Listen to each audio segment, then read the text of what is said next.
The movie kicks off with a desperate escape. Marine Captain Jung-seok is speeding down a desolate highway with his sister, her husband Chul-min, and their young son. The zombie apocalypse has overtaken South Korea, and they are rushing to an evacuation ship. Along the way, they pass a stranded family. A frantic mother begs them to at least take her young daughter, but Jung-seok, prioritizing his own family's safety, coldly ignores her pleas and speeds away. Eventually, they make it onto an evacuation vessel originally bound for Japan. While Jung-seok is getting an update from a subordinate that their route has been suddenly diverted to Hong Kong, pure chaos erupts below deck. An infected passenger has turned, triggering a massive zombie outbreak right inside the passenger cabin. Jung-seok rushes down, only to witness a total bloodbath. His sister refuses to leave her now infected son, cradling him in her arms. Heartbroken and powerless as the horde swarms them, Jung-seok is forced to slam the cabin door shut. Chul-min arrives seconds later, screaming to go inside, but Jung-seok physically restrains him to save his life, sealing their family's tragic fate. Fast forward 4 years. We are now in Hong Kong, where Jung-seok and Chul-min are living miserable lives as refugees. They are suddenly rounded up by a local triad gang and brought before a ruthless mob boss. The boss makes them a crazy proposition. Return to the quarantined, zombie-infested Korean peninsula to retrieve an abandoned food truck loaded with $20 million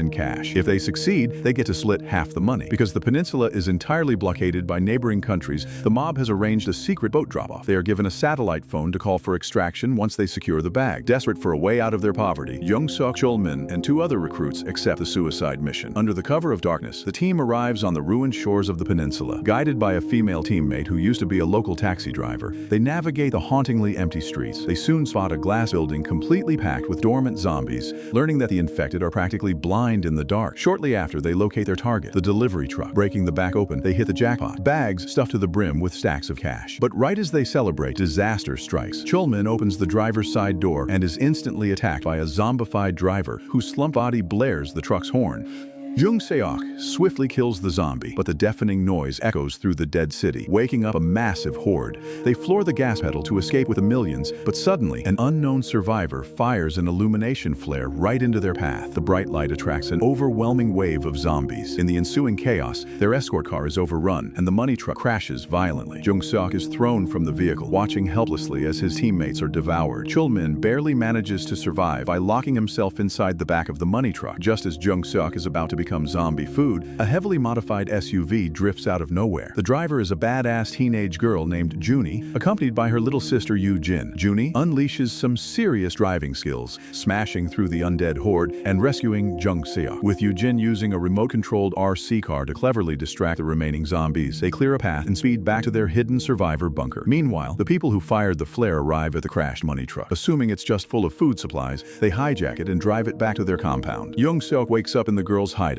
He meets their eccentric grandfather, Elder Kim, who spends his days on a ham radio, endlessly trying to contact an old buddy in the US military for a rescue. Suddenly, the girl's mother walks in. In a shocking twist of fate, it's Min Jung, the exact same woman Jung-seok abandoned on the highway 4 years ago. Fortunately, she doesn't recognize him. Jung-seok explains he isn't part of the rogue local militia known as Unit 631, but actually came from Hong Kong on a retrieval mission. Over at Unit 631's fortified base, the rogue soldiers unload the hijacked truck. The group is led by the sadistic Sergeant Hwang, who orders his men to throw the newly discovered survivor, Chul-min, into their underground arena. While inspecting the truck, a lowly soldier named Private Kim discovers the duffel bags bursting with cash. Overjoyed, he secretly informs the base's commanding officer, Captain Seo. Seo immediately investigates and finds the triad's satellite phone. He makes contact with the mob boss in Hong Kong, who doesn't care who delivers the money as long as it arrives. Realizing this is his golden ticket out of this apocalyptic hellhole, Captain Seo decides to keep the cash a secret and betray his own men. Back at the bunker, Jung-seok reveals his original mission to Min Jung. He tells her about the truck full of cash, the satellite phone, and the extraction boat waiting at the Incheon port. Min Jung, desperate to give her daughters a real life, devises a bold plan. They will infiltrate Unit 631, steal the truck and the sat phone, and escape the peninsula together. Racked with guilt, Jung-seok finally confesses that he was the man who refused to save her family 4 years ago. Though initially hurt, Min Jung tells him that he owes her daughters his life now, and they begin prepping for the heist. As night falls, Min Jung leaves her daughters and Elder Kim safely in the SUV, instructing them to flee if they don't return by dawn. She and Jung-seok quietly breach the heavily guarded Unit 631 compound. They locate the truck, but the satellite phone is smashed, cornering Private Kim at gunpoint. They learn about Captain Seo's secret escape plan and the fact that Chul-min is still alive inside the compound. Without hesitating, Jung-seok leaves Min Jung at the truck and sprints into the base to save his brother-in-law. Jung-seok arrives at the arena, a terrifying gladiator pit where unarmed prisoners are forced to survive against unleashed zombies for the entertainment entertainment of Sergeant Huang and his soldiers, Jung Seok leaps into the pit, dual-wielding rifles, and mows down the undead to save Chulmin. Meanwhile, outside, Captain Seo ambushes Min Jung at the truck. Quick on her feet, she manages to overpower him, taking his backup satellite phone and leaving him in the dust. The intense gunfire from the arena draws an ocean of zombies toward the base. Jung Seok and Chul Min fight their way out, but they are cornered. In a heroic sacrifice, Chul Min grabs a gun to cover Jung Seok's escape, but is tragically gunned down by Sergeant Huang. Devastated by the loss of his last family member, Jung Seok is paralyzed by grief until Min Jung crashes the money truck through the gates, scooping him up for a thrilling getaway. What follows is an epic, high-octane chase across the ruined city. Sergeant Huang and his heavily armed convoy pursue them relentlessly, firing flares into the sky to draw thousands of zombies into their path. Min Jung maneuvers the heavy truck with incredible skill, but they are soon bogged down by the sheer mass of the horde. Just when all hope seems lost, Junie and Yu Jin arrive in their modified SUV. Using their headlights and blaring horns, the girls draw the zombie swarm away, expertly drifting and smashing through the undead to clear a path for the truck. The chase reaches a boiling point. The girls use every trick in the book to outsmart the rogue soldiers, but Sergeant Huang is closing in. Realizing they are passing the glass building filled with dormant zombies, Jung Seok leans out of the truck and unloads his assault rifle into the glass. The shattered windows release a terrifying tidal wave of zombies that instantly engulfs Sergeant Huang's convoy, violently ending the sadistic rogue unit once and for all. The survivors finally arrive at the Incheon port. Victory is in sight until Captain Seo suddenly ambushes them in the dark, taking young Junie hostage at gunpoint. He demands the truck and the satellite phone. Little Yu Jin uses her RC car to distract him, giving Junie a chance to break free, but Seo opens fire. Elder Kim bravely jumps in front of the bullets, sacrificing himself to save his granddaughter. Seo then shoots Min Jung in the leg, hijacking the money truck and speeding onto the extraction boat. The family is left mourning the devastating loss of their grandfather on the docks. Aboard the boat, Captain Seo thinks he's finally won, but the Triad gangsters, having no intention of paying out, immediately execute him. However, as Seo bleeds out, he uses his final breath to throw the truck into reverse, jamming the boat's massive cargo ramp open.